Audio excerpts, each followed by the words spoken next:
Hi, Roy Treveline here for Biology Bites. Today we're just going to have some fun. I'm going to show you how to make the best sandwich ever. So what you'll need is one of these big buns like so. Lift it open. Oh jeez!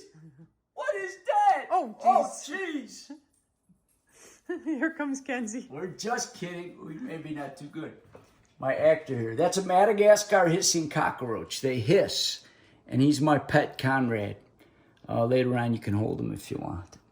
Anyway, the reason he is in this kitchen, which Mrs. Treveline doesn't like, I'm going to get rid of him now, put him back in his cage. But the reason he is in this kitchen is because we're going to talk about our selected species today. So we're going back to ecology. Mrs. Treveline said I didn't explain ecology. It's the study of relationship between organisms and the environment that they live in. So ecology way up here, right? It's just a little small biology. It's a branch of biology. Anyway, so we're going to talk about these things here today. We're on population ecology part 2.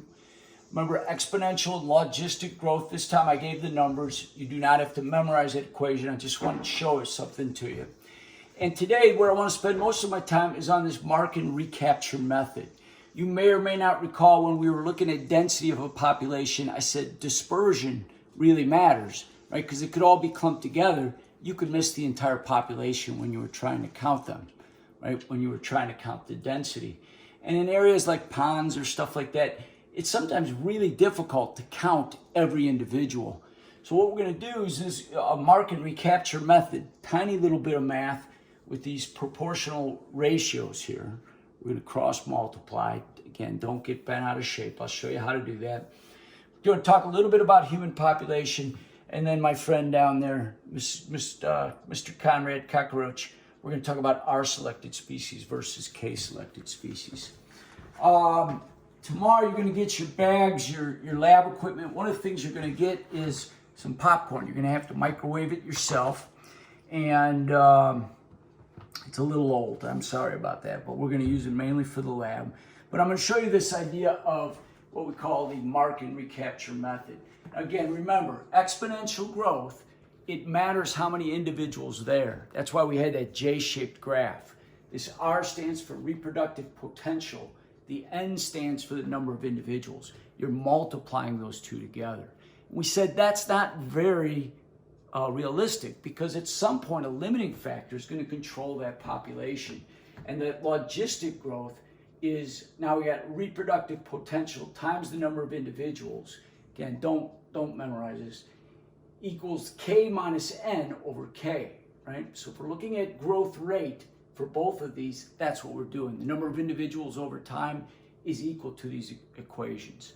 The K stands for carrying capacity, right? And on that S-shaped graph, that's the top of the S, right?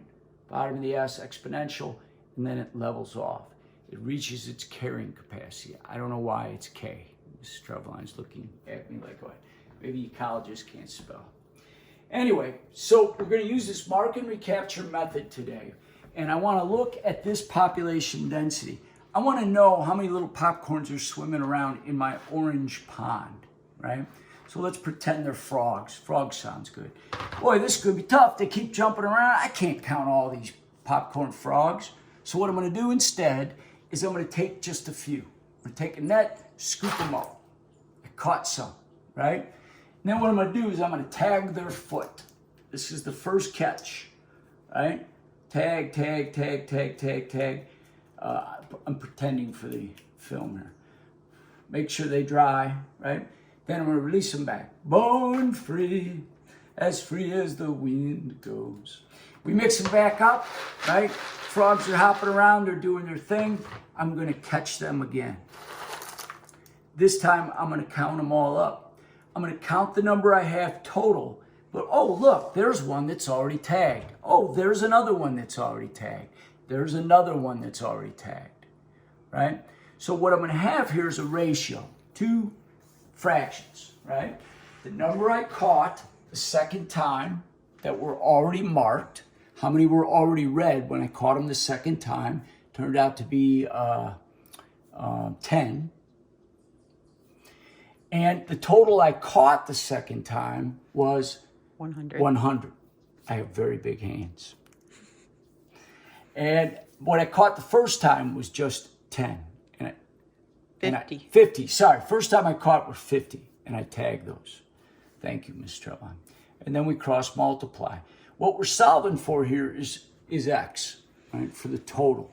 I can't count every single one, but by having these two ratios, I can cross multiply, and they call this the mark and recapture method. A lot of ecologists using this use this to determine the density of a population. As we mentioned before, human population, we're almost at 8 billion people, right? And when we look at certain human populations, a lot of times what they'll use are these things called demographic pyramids, right? And all they are is what they do is they break, for example, a country down to how many individuals are at each age group, right? I didn't have enough room here to make the whole pyramid, right? But you'll notice one side's male, one side's female. This is ages 0 to 10, 11 to 20, 21 to 30, then 31 to 40, and it would keep going up and up and up. But if you look at a pyramid like this, would you predict this this country's population to be increasing or decreasing in the near future? Mrs. Treveline says she don't like when I ask questions like this. What do you think? Well, do you agree that there's a lot of little kids coming up, right? And when they reach this age or this age, they're going to start having more babies. The idea of a demographic pyramid shows that a pyramid with heavy on the bottom is probably in for an increase in growth rate, right? This kind of country would have to focus on, I don't know, diapers, childcare, blah, blah, blah. What if the pyramid was upside down? What if the pyramid was upside down and there was very few children? I bet you guessed it right. The population would decrease. Lastly, we're going to talk about in terms of human populations and other organisms is this idea of life history trade-offs. Basically, we got two ways to spend your energy. It's kind of like money too. If we're going to look at our energy level, I only eat so much all day, or at least I should, and I got to do certain things, right? I got to allocate certain amount of energy for different things. These two different life histories, they call them R-selected. Remember, this stood for reproduction, how fast they reproduce, right? And these guys reproduce very quickly. So we're going to look at R-selected histories compared to K-selected species. Do you remember what the K stood for? Carrying Capacity, right? And the carrying capacity, remember, was this on the graph, that S-shaped graph. It's this part, where the number born is going to equal the number dead, right? In fact, when the number of individuals approaches K, right, 1,000 or whatever it is, what's this all going to be math-wise? Is zero. There's going to be zero growth rate because it's leveled off. It's the top of the S graph. All right. Well, we look at this, and when you only got so much energy to spend, this is the way our selected species are going to do this. They have many babies, and their young are very small. They're using most of their energy to make the babies, right? My friend Conrad the cockroach, and by the way, I only have males because we didn't want a bunch of cockroaches in the house. And yes, I purposely put it in the bun, right? Mrs. Treveline's making me say that. But they spend all their energy just making babies. And they know for a fact that most of those babies are not going to survive, right? But that's okay, because if you make thousands and thousands of babies, that's what you're going to get. R-selected species spend all their energy reproducing. K-selected would be more like us, or maybe an oak tree or an elephant, right? They have a lot less babies, right? We had 2, you know? The babies are very large, right? Ask Mrs. Treveline. And the energy is used to take care of those babies. In fact, we're still taking care of our babies, and they're 27 years old, right? Just kidding. Anyway, this is the difference. Do you spend your energy making the babies, or do you have very few babies and spend your energy taking care of those babies? That's the difference between R-selected and K-selected species. I'm Roy Treveline. This is Biology Bites. And we'll see you. Like- Oh, enjoy your popcorn. Like, comment, and subscribe. Like, comment, and subscribe. Thank you.